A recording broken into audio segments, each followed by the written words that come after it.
Plusieurs mois après avoir annoncé la fin de son cancer, Laurie Delhostal reprend le cours de sa vie. La journaliste vient de publier une photo de ses cheveux et si la situation est loin d'être stable, elle a trouvé la solution à ses problèmes. C'est une page de sa vie que Laurie Delhostal espère bien laisser derrière elle pour toujours. En novembre 2022, la journaliste spécialisée dans le sport a annoncé être atteinte d'un cancer du sein sur les réseaux sociaux.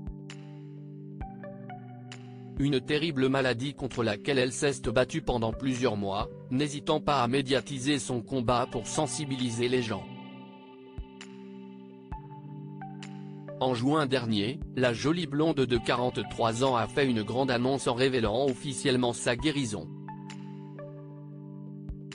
C'est le début officiel du reste de ma vie d'ex-cancéreuse.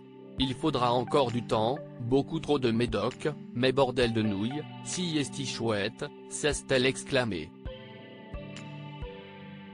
L'un des gros problèmes pour Laurie Delhostal, comme pour beaucoup de personnes obligées de passer par une chimiothérapie, se situe au niveau des cheveux.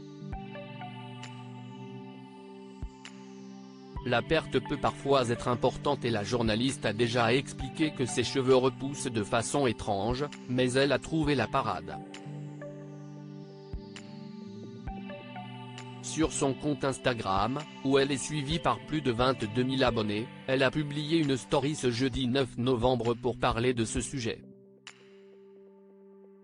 Sur la photo, qui est à retrouver dans le diaporama, la compagne de Pierre Rabadan prend un selfie sur lequel on aperçoit juste une partie de son visage et surtout ses cheveux blonds.